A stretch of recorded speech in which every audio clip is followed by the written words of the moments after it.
Tengah malam ke kamar mandi, aku malah melihat dua hantu ngobrol di jendela. Seorang gadis kecil berkata, bosen banget, semuanya udah tidur.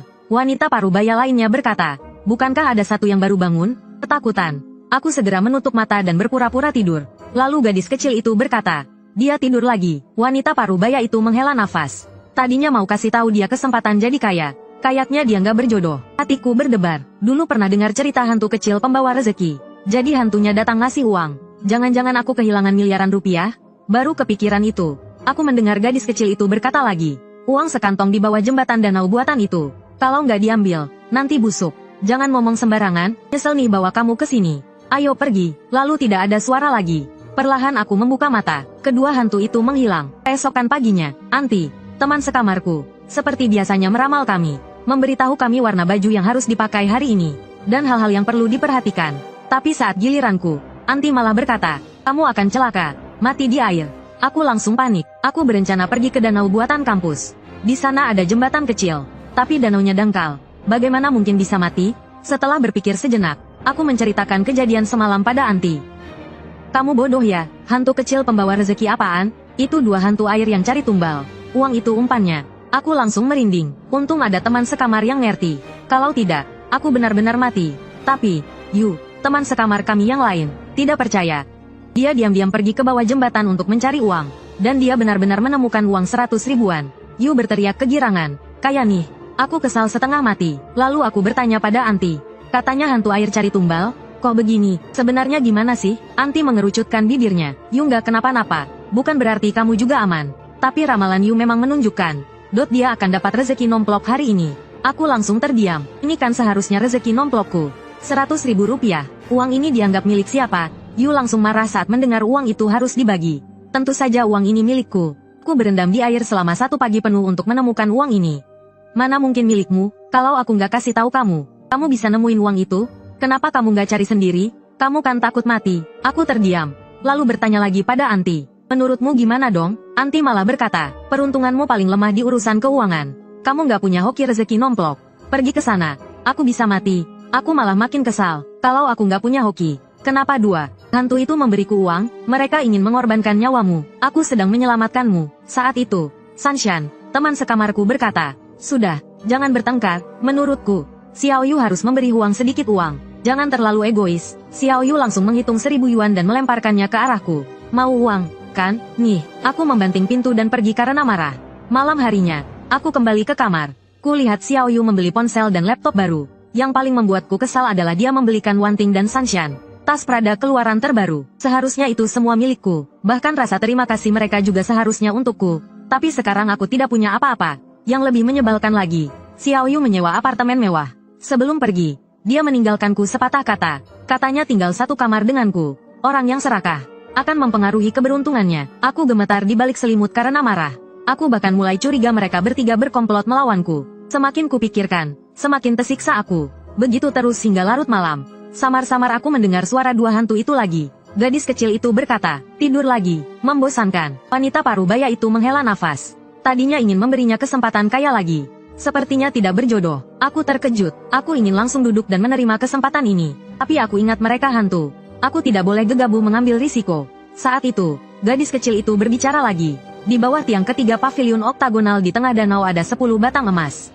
Saat mereka menggali danau, mereka hampir menemukannya. Sayang sekali, rahasia langit hanya untuk orang yang berjodoh. Kalau kita bicara lagi, kita akan dihukum. Seharusnya tidak membawamu ke sini. Pergi. Setelah itu, mereka menghilang. Aku menoleh dan melihat kedua hantu itu lenyap. Aku diam-diam gembira. 10 batang emas setidaknya bernilai jutaan. Siapa bilang aku tidak beruntung?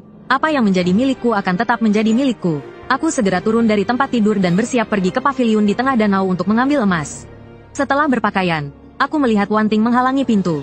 Dua hantu air itu tidak akan melepaskanmu dengan mudah. Mereka pasti memberimu umpan yang lebih besar.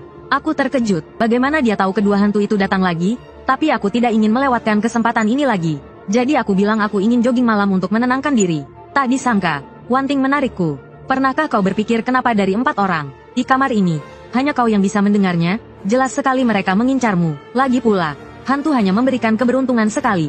Mana mungkin mereka setiap hari duduk di jendela dan berbicara padamu. Dan setiap kali semakin besar, bukankah itu karena mereka takut kau tidak terpancing? Sambil berkata, dia mengeluarkan ponselnya. Di layar muncul sebuah berita. 3 tahun lalu, seorang wanita dan gadis kecil tidak sengaja jatuh ke danau sekolah dan tenggelam. Ku melihat kedua foto itu. Memang agak mirip dengan siluet dua orang yang kulihat. Aku langsung panik. Tapi kenapa kedua hantu ini mengincarku? Wanting hendak berbicara, tapi tiba-tiba matanya melirik keluar jendela.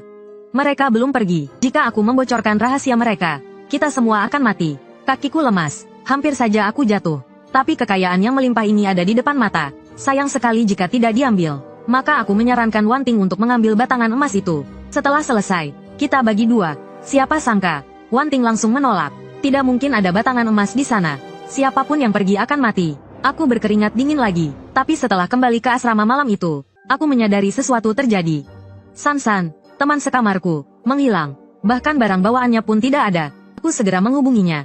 Tetapi akun WeChat-nya sudah dihapus. Aku langsung panik. Benar saja, keesokan harinya tersebar kabar di sekolah bahwa Sansan menemukan 10 batangan emas di danau buatan. Konon berasal dari masa dinasti Tang akhir. Nilainya puluhan juta. Aku langsung bertanya pada Wanting apa yang sebenarnya terjadi. Apakah dia yang memberitahu Sansan, lalu diam-diam membagi emas itu dengan Sansan? Wanting terlihat sedih. Dia bilang kedua hantu itu tahu aku melindungimu. Jadi mereka sengaja menyebarkan rumor untuk memancingmu. Tujuannya agar kita bertengkar, supaya mereka punya kesempatan. Meskipun aku sangat kesal, tapi kupikir itu masuk akal. Tapi tak disangka, keesokan harinya, seseorang menemukan foto Sansan, pamer mobil dan rumah mewah di internet. Aku tidak tahan lagi. Aku menarik Wanting dan memarahinya. Bagaimana kau bisa menjelaskan semua ini? Anehnya, Wanting tidak memberikan penjelasan apapun. Dia hanya mengatakan sesuatu yang aneh. Jangan minum teh susu. Aku benar-benar bingung. Apa hubungannya dengan teh susu? Dan itu bukan jawaban yang kuinginkan. Tiba-tiba Wanting mulai mengemasi barang-barangnya. Aku menariknya. Apa maksudmu? Kau tidak boleh pergi sebelum menjelaskan semuanya. Wanting menghela nafas dan berkata, hantu air punya 3 kesempatan untuk mencari pengganti. Artinya, mereka pasti akan datang lagi. Dan kali ini taruhannya akan lebih besar. Dia harus pergi dari sini agar tidak ikut campur. Setelah itu, dia pindah dan menyewa rumah. Aku ingin tahu apa kesempatan ketiga itu. Tapi setelah setengah bulan lebih, kedua hantu itu tidak datang. Aku tiba-tiba panik. Apakah sudah berakhir? Apakah aku kehilangan kesempatan kaya raya yang diberikan Tuhan? Saat aku cemas dan tidak bisa tidur semalaman, kedua hantu itu tiba-tiba datang. Dan kali ini, mereka langsung duduk di tepi tempat tidurku. Tercium bau abu kertas yang tidak sedap. Gadis kecil itu mengayunkan kakinya. Aneh sekali. Kenapa tidak ada orang di ruangan ini? Aku langsung bingung. Bukankah aku orang yang hidup? Bagaimana mungkin tidak ada orang? Wanita parubaya itu menghela nafas dan berkata, bukankah masih ada mayat di sini? Kepalaku langsung terasa mau pecah. Bagaimana mungkin aku mayat? Gadis kecil itu berkata, bukankah mayat juga seharusnya berbau? Wanita parubaya itu menghela nafas. Memiliki takdir dan keberuntungan disebut manusia. Memiliki keberuntungan tanpa takdir disebut hantu. Sionya telah dicuri orang. Menjadi orang yang memiliki takdir tanpa keberuntungan juga disebut mayat hidup. Tentu saja tidak memiliki aura kehidupan. Aku benar-benar panik. Aku tidak peduli lagi apakah dia hantu atau bukan. Aku bangkit dan ingin menanyakan semuanya. Tapi aku berusaha keras namun tidak bisa bergerak. Aku baru menyadari kalau aku ketindihan. Hanya bisa mendengarkan percakapan mereka. Saat itu gadis kecil itu berkata lagi, pantas saja kami memberinya rezeki 2 kali tapi dia tidak bisa menerimanya. Ternyata keberuntungannya telah dicuri. Wanita parubaya itu menghela nafas. Sayangnya, dia memiliki takdir tanpa keberuntungan dan tidak akan hidup melewati besok.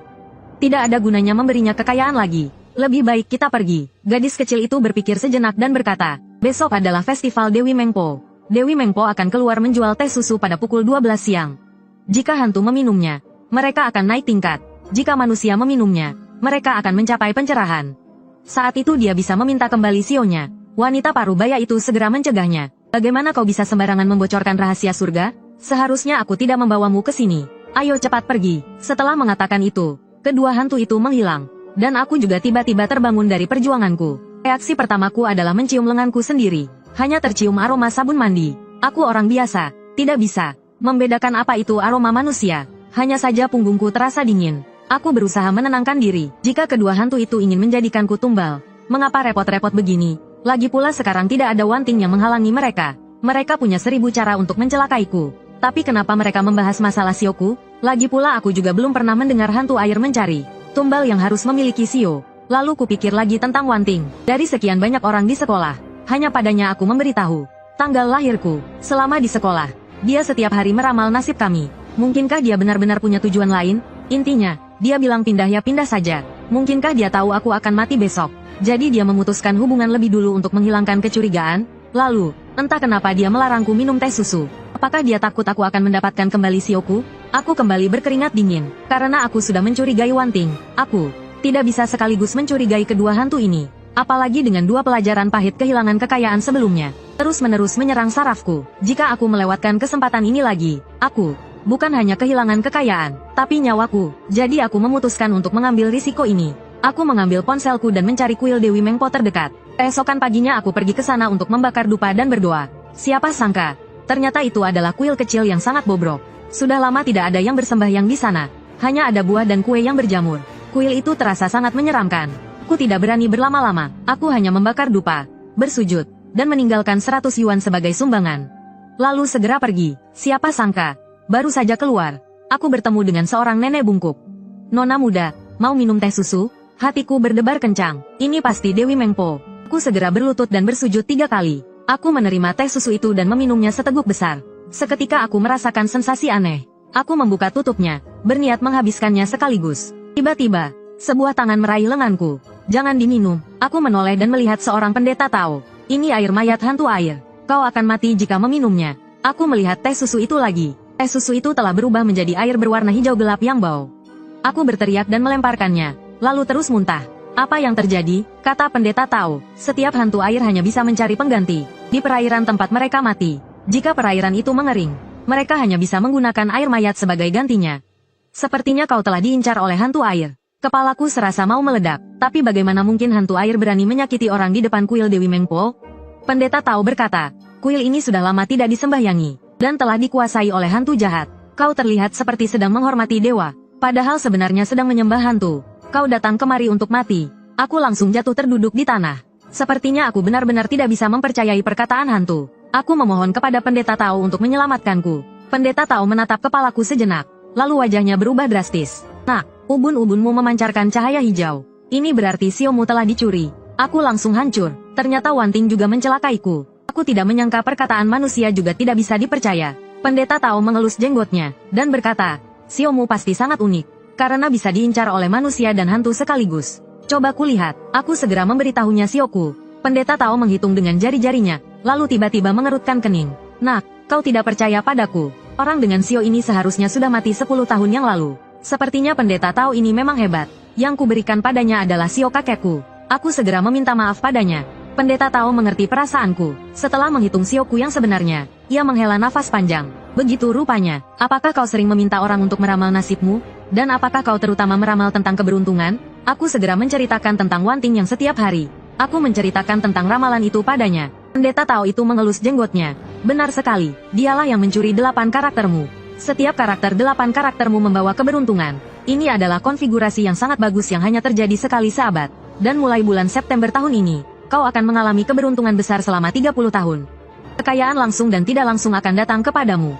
Dengan kata lain, bahkan jika kau hanya berbaring, uang akan mengalir ke rekeningmu. Dan peramal akan menderita 5 kekurangan dan 3 kekurangan. 3 kekurangan tersebut adalah kekurangan umur, uang, dan cinta. Aku yakin teman sekamarmu kekurangan uang, dan keberuntungan dari 8 karaktermu. Siapapun, peramal yang melihatnya akan iri. Jadi dia mulai meramalmu dengan ramalan Yin. Jika dia meramal selama 100 hari, dia bisa mencuri 8 karaktermu. Kepalaku langsung terasa mau meledak. Aku segera menghitung hari masuk sekolah. Sampai hari ini tepat 100 hari. Kakiku lemas dan aku jatuh ke tanah. Tapi bagaimana dengan 2 hantu air itu? Pendeta Tao itu menghela nafas dan berkata, ramalan yang untuk manusia, ramalan Yin untuk hantu. Karena kau belum mati, dia harus meminta bantuan hantu untuk melakukan ramalan Yin. Kebetulan ada 2 hantu air di danau universitas kalian. Dan waktunya tepat 3 tahun untuk mereka mencari pengganti. Jika mereka menarik orang normal sebagai pengganti, mereka paling banter hanya bisa bereinkarnasi menjadi hewan ternak. Jika mereka menemukan seseorang yang memiliki takdir tetapi tidak memiliki keberuntungan, mereka dapat bereinkarnasi menjadi manusia. Jadi mereka bekerja sama untuk menjebakmu. Tapi aku tidak mengerti mengapa Wanting ingin berulang kali menghentikan hantu air untuk menggodaku. Pendeta Tao itu berkata segala sesuatu terjadi 3 kali baru dianggap sah.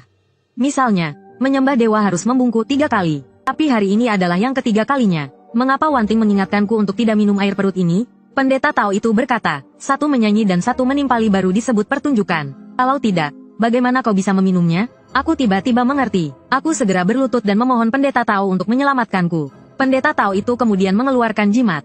Lalu dia menggunakan jarum perak untuk menusuk jari manis tangan kananku dan meneteskan setetes darah ke jimat itu. Dia melambaikan tangannya dan jimat itu langsung terbakar. Pendeta Tao itu melarutkan abu jimat ke dalam tabung bambu kecil berisi air. Dia menutup tabung itu dan memberikannya kepadaku. Dia menyuruhku kembali menyusuri jalan yang sama, dan terus-menerus menyebut namaku dalam hati. Apapun yang ku dengar, jangan menoleh ke belakang. Terus berjalan sampai aku melihat kura-kura kecil. Siramkan air jimat ini ke tempurung kura-kura itu dan kau akan mendapatkan kembali 8 karaktermu. Sisanya akan dia urus. Tapi anehnya, aku terus kembali ke asrama. Aku tidak mendengar suara apapun di belakangku. Dan aku juga tidak melihat kura-kura kecil. Hatiku langsung gelisah. Mungkinkah aku terjebak dalam rencana jahat lagi? Ku memikirkan semuanya dengan cermat. Bagaimana mungkin seorang pendeta Tao tiba-tiba muncul di desa terpencil ini dan menyelamatkanku? Dan yang terpenting, aku bodohnya memberikan 8 karakterku padanya. Yang lebih menakutkan lagi, dia menyuruhku meneteskan darah dari ujung jariku ke jimat. Mungkinkah jimat itu jimat pemanggil arwah? Atau mantra mematikan lainnya? Semakin kupikirkan, semakin aku takut. Tapi Wang Yi berpikir, mencurigai seseorang dengan sembarangan dan mempercayai seseorang dengan sembarangan adalah kesalahan tingkat rendah yang sama. Mungkin jika aku menunggu sebentar lagi, akan ada hasilnya. Aku terus menenangkan diriku sendiri. Tapi hari sudah gelap dan masih belum ada pergerakan. Aku melihat ke dalam tabung bambu yang berisi air jimat dengan tanggal lahirku. Tiba-tiba sebuah pikiran muncul membuatku benar-benar panik.